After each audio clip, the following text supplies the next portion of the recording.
Okay, everyone, howdy. Today's video will be discussing the Lisa Flores essay, Creating Discursive Space Through a Rhetoric of Difference, published in the top rhetoric journal, Quarterly Journal of Speech. And this actually, I was surprised when I saw this. I thought it was more recent, but this goes back to 1996, which is the year right before I moved to this country to start graduate school. So this is going back a minute.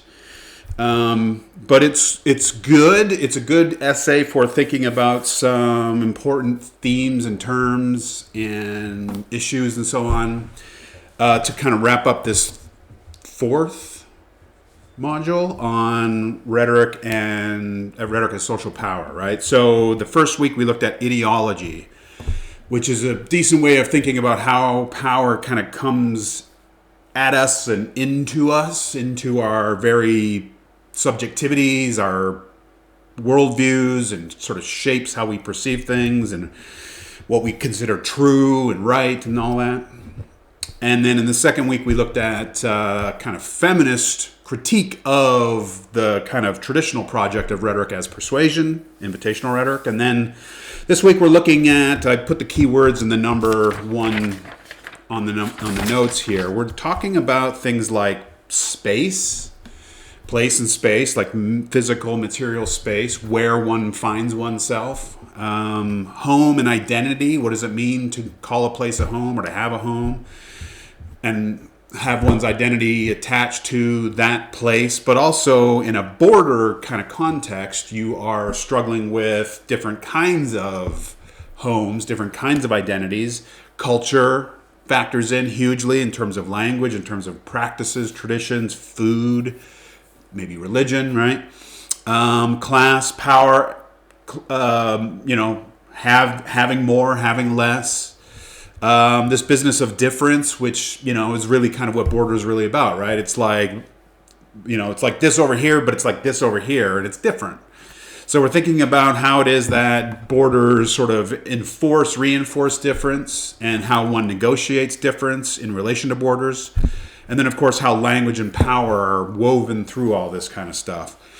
So in class on Monday, we chatted a fair bit, most of the time, about this question of borders. And I just asked everyone, how can we think of borders, right? So obviously, we're starting off by thinking about a literal national border.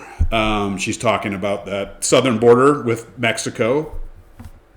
Obviously, we hear a fair bit about that border. I'm Canadian, so I'm very familiar with a different kind of border. I grew up in Lethbridge, Alberta, which was only, about 2 hours to Montana. We spent a fair bit of time in Montana growing up, skiing and going down for the cool American experience. Different kinds of candy bars. That's what, when I was younger, that's what we cared about. We can talk about linguistic borders. We've all, I think, been in situations where we've not been able to understand people. Maybe we were the majority and they were the minority, or vice versa. Maybe we have been in situations of being in places, spaces where we don't speak the language, don't understand the language. If you've done a fair bit of traveling, chances are you know what this is like. I lived in Beijing for 5 months. That was very challenging. I've been to Vietnam. I was in Vietnam for a couple months a few years ago, and that's challenging, especially when you don't like to go where all the other tourists go and you want to go into the real, authentic spaces, but you don't speak the language. You have all these weird experiences. So the second, I think, comment has to do with how we experience space.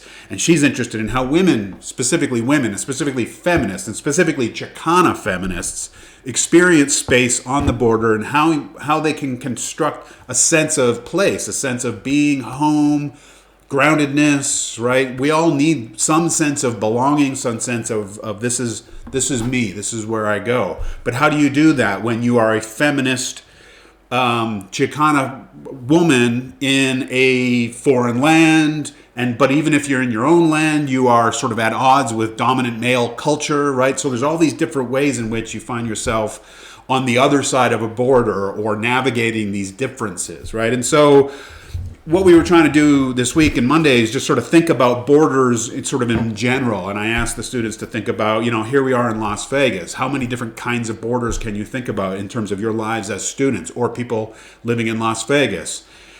We all have our stories. As I mentioned, I grew up in Canada, and I was very aware of that border, that American border, and the dominant, massive superpower that was on the other side of it. And at the time, it was very friendly, and we liked each other a lot. I think the people still do. But it's a very different kind of experience. And I always felt growing up like under the shadow of American like culture and media and TV shows and movies and fashion and music. And I loved it all. And at the same time, there was always this sense of, but what's ours, as Canadians? So that negotiation, that like, we like this, but, we also want our own thing. And even if you like the culture that you are a part of, but not of, you still want your sense of yourself, of yours. Everyone wants that, right? So we can think about borders in all kinds of ways. Class borders, culture is a big one, right? And then in Las Vegas, we can think about our relationship to, similarly, the southern border, the southwest area is a unique kind of border space in terms of the region that we're in. Las Vegas is close to Asia when you're thinking about flights, when you're thinking about planes, right? We border the Pacific Islands. We have a lot of students on campus from Asia, a lot of people in Las Vegas. We have the most incredible Chinatown. So you just think about the city itself and the different kinds of zones and spaces and where people kind of settle. And there's this weird kind of tension of like, on the one hand, we all kind of want our own thing, but if we all have our own thing, then now we're all kind of separated and fragmented, right? So it's always negotiating this sort of, sameness. We want to be Las Vegans, right? Like, whatever that means, it's nice to think of ourselves as Las Vegans, right? But at the same time, like, we also like our smaller groups and cultures and family stuff and, where we're from, where our parents or grandparents are from.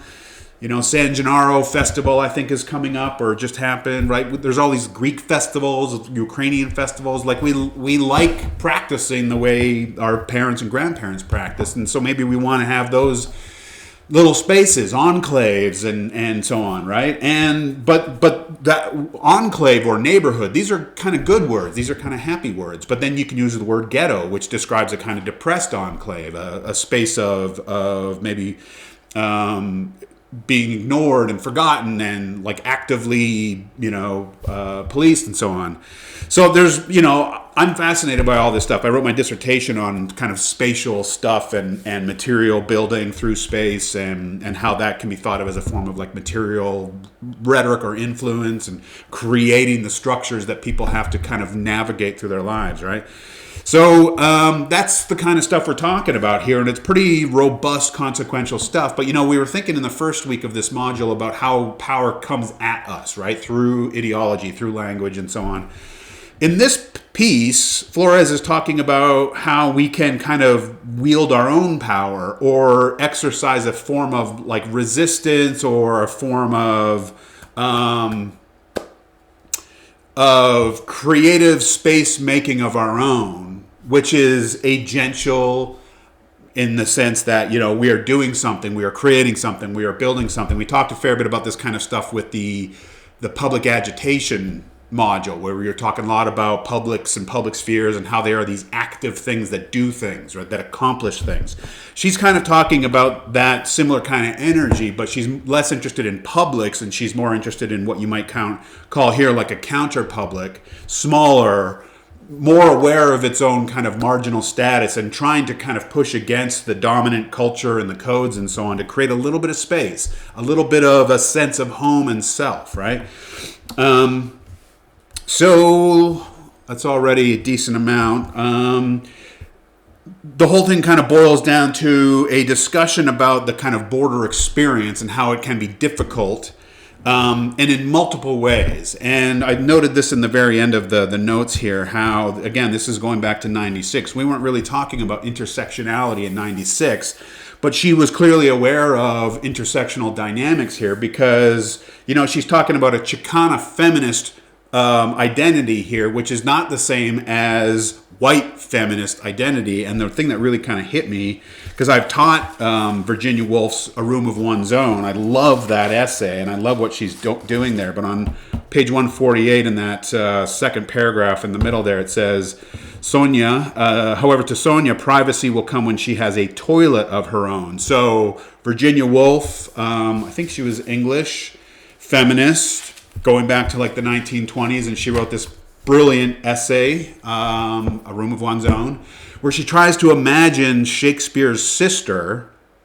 if Shakespeare had had a sister. Like, imagine if Shakespeare had a sister who was just as gifted and ambitious of a writer as Shakespeare. Why would we not today know about her, right? We wouldn't know about her. She wouldn't have been able to write. She wouldn't have been encouraged. And so she's going back and kind of imagining the difficulties of trying to be a female writer, in the 16th century. And she basically concludes, the struggles that women have to do with kind of material conditions. And really what a woman needs is, if she's going to write the works of Shakespeare, she needs $500 a year and a room of one's own. Basically, she needs some money in the bank, and she needs a space and like a desk and materials to write with. If you don't have those basic things, you cannot compose. But that was not available to young women in the 16th century, right? So it's a really cool feminist essay, again, going back to over 100 years ago. But it's not the same as the experience of Chicana feminists in these kind of border spaces where, forget a room, how about a toilet of one's own, right? And that gets at this kind of intersectional awareness of, not all feminists are equal, not all women experiences are equal. We're dealing with a very specific kind of border experience, dealing with a different culture in terms of white culture, and it's also dealing with male culture in her own culture, in a Chicana culture.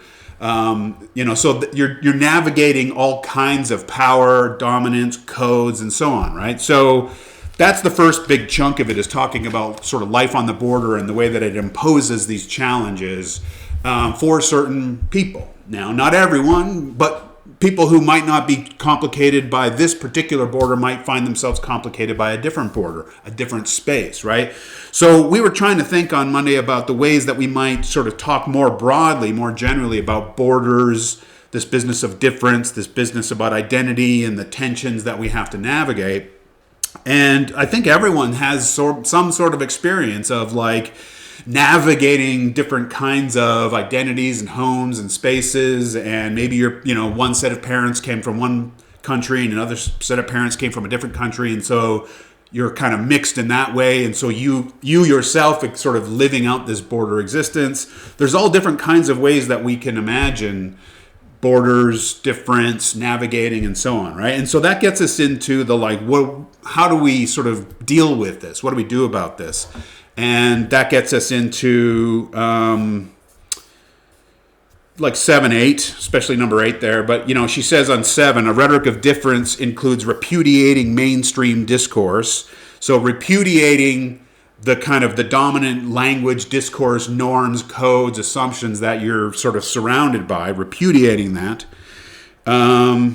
Mainstream and espousing self and group created discourse. So this idea of creating your own language or naming yourself or using your own voice. She doesn't really talk about voice here, but she is sort of talking about voice in the sense that she's encouraging the creative production of sort of imaginaries, right? And narratives and stories about this life, about this experience. And if you can do it artfully enough, there's the rhetoric. She doesn't really talk about the artfulness of it and how it is you create appeal and so on. But, we can all kind of point to examples of voices that kind of come out of dark spaces, like oppressed spaces, and they kind of shine out and they cry out for their own sense of belonging and place and meaning and so on.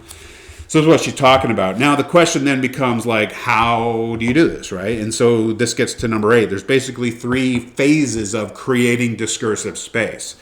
Discursive space, right? Not physical space. She's talking about discursive space, which means words, which means language, which means writing, speaking, art, literature, poetry, discursive space. So if you can imagine sort of a new world, a new home, a new identity for yourself, then possibly you can realize it in reality in terms of physical spaces, okay?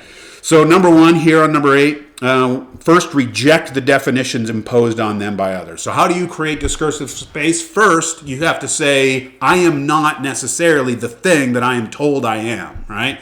So there's a certain sense of like throwing off the language of the dominant group that you are a part of to say, hold up a second here, right? I started watching this really interesting show last night, North of North, and it talks, it's set in the way north Alaska, I think, above Canada. It's like as north as you can go, and there's a small little town there, and it's about life in this northern town, and so there's no real border there, but the show talks about a kind of generational border, right? And so the first episode, I just came in as my wife was watching it, and there was a young lady who kind of goes to a town function, and there's all these elders everywhere, and she ends up like giving everyone the finger and like, screw you guys. And she like leaves her boyfriend, and she has this moment of like repudiation. And she's basically saying like, I'm not the good little girlfriend, or I'm not the good little subservient daughter and granddaughter. Like, I want my own identity. And so she kind of pisses everybody off. She just like gives everyone the finger and storms out. But the thing is, there's nowhere to go. It's like everyone is in this small little place. There's no border that you can kind of go on the other side of, right? So they talk about like on Ottawa, I think a lot, with the nearest place is like hours away by plane. So she still has to kind of confront these people, and she ends up like coming back and getting a job and kind of reintegrating. And so there's an interesting like repudiation is the first step to say, hold on a second, I want my own space. I want my own home and identity. So you got to throw off the kind of the imposed stuff that your parents, the world that comes before you says, this is who you are, this is what you are. And, I think it's just a rite of passage when you're younger to kind of say, like, screw you, I'm not that. Like, sorry if that. But, like, I get to decide. I get to have it on my own. I get to go find it. I'm fortunate. My parents never said to me, like, you're going in this direction or you're going in that direction. They were always just like, you'll be great. Good luck. We support you. We love you. And that was really nice. But that feels privileged. Not everyone has that. A lot of people are just sort of assumed to go in a certain direction. So there's this element of saying, essentially, no, I am not that. I'm rejecting that. I'm repudiating it. Yeah? The second one has to do with their own identity construction. So here you're replacing sort of negative or imposed images, assumptions, codes, or whatever about who you are, who you should be, and you're creating your own. You are kind of telling your own story in your own way, right? And then the third one is about creating Chicana feminists celebrate their culture. So you go from repudiation to kind of naming and then to like celebrating, right? So it's an interesting kind of emotional, kind of cognitive move where you're saying no to that thing over there or that's coming at you from everywhere. You're saying like, I can maybe talk this language and I can inhabit this world, but I don't feel like it, I don't identify with it necessarily, but I identify with this way of talking and this way of being and these people, and we want to kind of craft our own space here. Well, good, great, cool. But you got to do it. You got to craft it, right? And so that means that the creative, productive side of this matters, right? Like I remember being really young, and every once in a while, me and my buddies, when we were like 5, 6, 7, 8 or whatever, like let's create a club or a tree house, or let's go make a tree house or whatever. And it's like, we don't want anything to do with our parents and all those mean weirdos, and we're going to have our own thing, right? And so you're like, screw them, we're going to have our own. And then the fun part is like, who are we? Let's have a name, right? And then let's come up with our own rules and so on. And so you're creating your own kind of sense of yourself, and then you celebrate it, right? And maybe you come up with flags and clothing and songs that you sing and so on, poetry. So that's the kind of the shape of it. Where she ends off, and I'll wrap up here, is she says, that's all well and good, but you're still, if you are someone who is marginal, who is oppressed, doing all of these things is still going to probably pose challenges, and there's still going to be people crowding in and language crowding in and like, what are you doing? And so she says sort of the pragmatic final step is this building of bridges. And that's sort of alliance solidarity forming, right? So like finding other people who share your worldview, your maybe ideology or counter ideology, right? Your sense of identity, your sense of self. So that last one is about connections. And she says, joining together represents the crafting of a hermanas, sisters, right? So finding them. So once you've created that space, now you want to kind of bridge it out and network it out. And that is the more practical move of building solidarity and strength against, any potential hostile forces. And that's pretty much good, I think. So just a few final thoughts there. Right. So this phase of like repudiation, naming, and celebration, can we think about that, and maybe bridge building as the kind of the final epilogue type step? Can we think about that for ourselves as students? Can we think about that for ourselves in Las Vegas? Can we think about that for ourselves as whatever? And then are there like sort of gradations or extremes or less extreme versions of this kind of stuff? Anyway, we'll talk a little bit more about like strategies in class tomorrow. But there we go. That's the kind of the final wrap up on rhetoric as social power. This alone could be its own class. We could talk about so many different things. So just trying to give a little flavor of some of the key questions and issues, and this is a good piece to get at a lot of that stuff. So hope you got something out of it. Hope it tickled a little intellectual fancy of some kind, and I hope everyone's well. Talk soon. Peace.